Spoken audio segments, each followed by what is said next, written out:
کێشەی وشکە ساڵی و هەڕەشەی وشکە ساڵی لە عێراق کە بە وڵاتی خاوەند و ڕووبارە گەورەکە دیجلە و فرات ناسراوە هێشتا بەردەوامە. وڵاتانی ئێران و تورکیا بە تایبەتی کاریگەری سەرەکیان لەسەر بەردانەوەی ئاوەکان یا دابینکردنی سەرچاوەکانی ئاوی کشت و کاڵی بۆ عێراقەیە. هۆکارەکان چییەوە؟ خودی عێراق و سیاسەتەکانی تا چەندە کاریگەر دەبێت لەسەر ڕەوانەوەی ئەم هەڕەشانە؟ زیاتر قسە دەکەم میوانێکی بەڕێزم لەگەڵە بەڕێز سلمان خەیرڵڵا بەڕێوەبەری جێبەجێکاری کۆمەڵی پاراستنی دیجلە لە بەغداوە لەگەڵم دەبێت. بەڕێز سلمان، ئەم کاتت باش.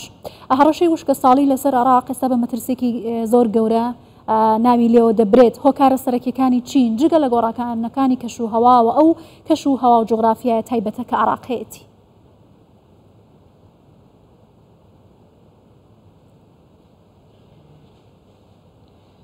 شكرا جزيلا. دەکەم لە ڕاستیدا ئێوارەتان باش، سپاس سڵاو لە هەموو بینەراندا. لە ڕاستیدا بابەتی وشکە ساڵی و بابەتی کەم ئاوی لە عێراقدا بەشێکن لە کێشەکانی کشتوکاڵ و کەشووا لە عێراقدا. لە ئێستادا یەکێک لە هۆکارەکانی بە بیابانبوون کەمی ئاوە کە ئەویش دەگەڕێتەوە بۆ کێشە و گۆڕانەکانی کەش و هەوا کە ئەوە ژوای کردووە لە ماوەی چەند ساڵەدا بە شێوەیەکی گشتی بە ئاشکرایی دەربکەوێت. وەکو دەبینین بەردەوام لە میدیاکاندا باز لەوە دەکرێت کە عێراق کەمی ئاو ڕووی تێکردووە بەشێک لەو ئاوانەی کە لە تورکیا و ئێرانەوە دێنە عێراقەوە بە شێوەیەکی بەرچاو کەمیان کردووە کە وای کردووە بۆ نمونە دەتوانین بڵێن هەندێک لە ڕووبارەکان لە 180 ئاوەکان کەمی کردووە کە بێنە عێراقەوە لە وڵاتەکانی دراوسێەوە. هەروەها لە ناوخۆی وڵاتیشدا کێشەی کەمی ئاومان هەیە، هەڕەشەیەکی جدی دروست کردووە لەسەر بە بیابانبوون و کێشەکانی کشتوکاڵ. دکتۆر محسین عەفسوور کە پێشتر وەزیر بووە پێش چەند ساڵێک بەشداری کردووە کە لەوەی کە نەیتوانیوە بە شێوەیەکی گشتی ئیدارەی کەرتی ئاو بدات بۆ نمونە لە هەندێک پارێزگا کێشەی ئاویان هەیە. هەر لەبەر ئەوەش ئەمڕۆ دەبینین بە چاوی خۆمان کە کۆمەڵێکی زۆر کێشەی ئاومانەیە، کێشەی خراپی ئیدارەدانی ئاومانەیە. دەزانن کە ئەمەش کاریگەری دەبێت لەسەر کەم ئاوی. حتا تەنانەت ئەمڕۆ هاوڵاتیەکانیش ناتوانن بە شێوەیەکی لۆژیکی و بە شێوەیەکی ڕێکخرا ئاو بەکار بهێنن. ئەمە کۆمەڵشتانێک کە پێویستە ئێمە سەرنجی بخەینە سەر. هاوڵاتی بەرپرسیارەتی هەیە، حکوومەت بەرپرسیارەتی هەیە، دەوڵەتانی دراوسێ بەرپرسیارەتی. بەڕێز سلمان، کێشەی هەروەها بەرهەمە کشت و کاڵیەکان، وشکبوونی سەرچاوەکانی ئاو، وشکبوونی زۆنگاوەکان لە عێراق بە تایبەتی دەگەڕێتەوە بۆەوەی کە ئەو سەرچاوانی ئاو کە دێنە ناو عێراقەوە لەلایەن وڵاتانی دراوسێەوە دەگیرێتەوە. لە 180 سەرچاوی کشت و کاڵ لە عێراق دیجلە و فراتە، لەلایەکی دیکەوە ڕوەنرود و کارون و کەرخە لەگەڵ ئێران هەیەی. ئەمانە تا چەندە کاریگەریان هەیە لەسەر ئەم پرسە؟ بۆچی عێراق بەهانای ئەم بابەتەوە ناچێت؟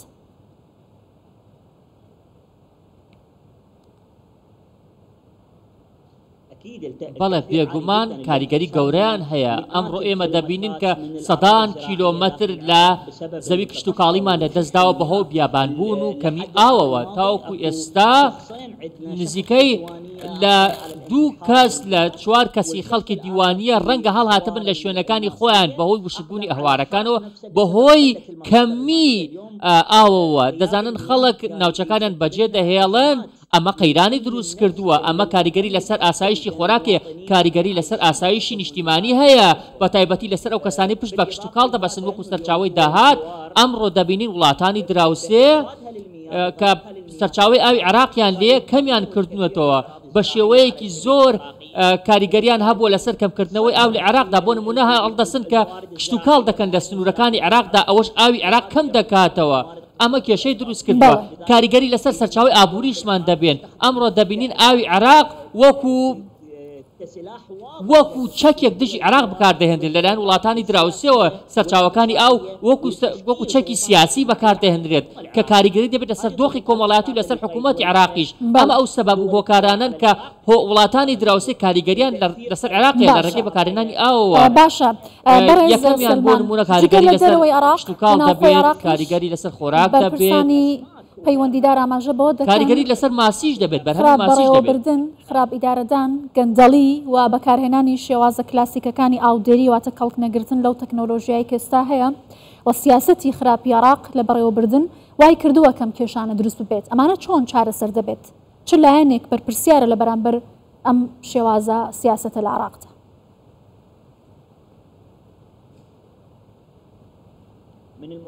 ئەوە گومانی تێدانیا کە ئەمڕۆ دەبینین بەڕێوەبردننی سەرچاوەکانی ئاو بە شێوەیەکی گەورە کێشەیان هەیە، بە شێوەیەکی زانستی بەکار ناهێنرێن. ئەمڕۆ عێراق استراتیژیەکی ڕوونی نییە بۆ پارەپێدانی سەرچاوەکانی ئاو.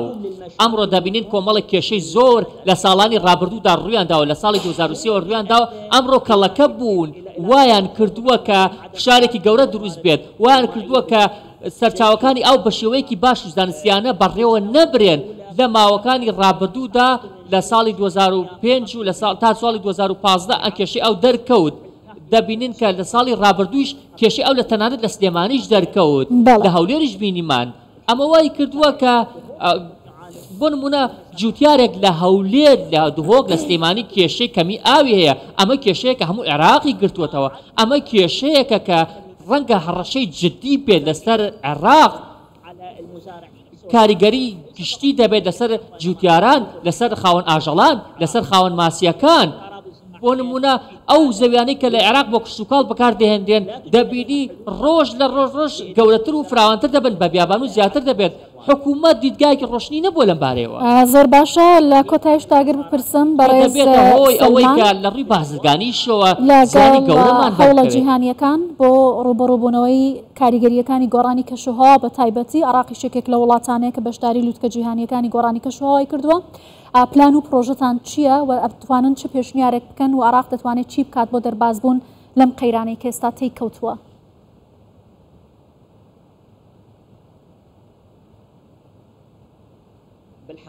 لە ڕاستیدا ئەمڕۆ دەبینین کە هەمیشە باسی کێشەکان دەکرێت، هەمووی باسی ئەو کێشانە دەکرێت کە کەشوها دروستی کردووە، باسی چارەسەرەکان دەکرێت. دەزانن کە چارەسەرەکان ئاسانن، چارەسەرەکان ڕوونن. ئەویش چۆنێتی ئیدارەدانی ئاوە. ئەو پەیوەستە بە ئاسایش نیشتیمانیەوە. پێویستە حکوومەت هەموو وەزارەتەکان ئاگادار بکاتەوە، هەموو بەرپرسە ناوخۆیەکان ئاگادار بکاتەوە کە ئەو بە شێوەیەکی زانستیانە بەکاربێن. لەسەر ئاستی پارێزگاکان و لەسەر ئاستی هەرێمەکانیش پێویستە حکوومەت ئاماژەیان پێ بکات، هۆشداریان پێ بدات کە سەرچاوەکانی ئەو بە شێوەیەکی لۆژیکی بەکاربێنن، چونکە دەبێتە هۆکاری قەیرانی ئابووری، قەیرانی کۆمەڵایەتی، حتا قەیرانی سیاسیش.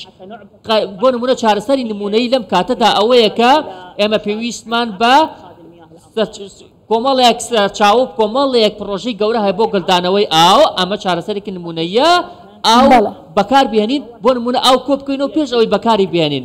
ئەمە شتێکە کە لۆژیکی ئێستا عێراق پێویستی پێێتی. ئێستا عێراق ڕوبەڕووی گۆڕانی کەشوها بووەتەوە، تەنانەت وڵاتانی دراوسێش ڕوبەڕووی ئەم قەیرانە بوونەتەوە، چونکە ئەوانیش خۆیان پێویستیان سەرچاوەکانی ئەوە. زۆر باشە. بەڕێز سلمان خەیرۆڵا بەڕێوەبەری جێبەجێکاری کۆمەڵی پاراستنی دیجلە لە بەغداوە لەگەڵمان بووی، زۆر سپاس.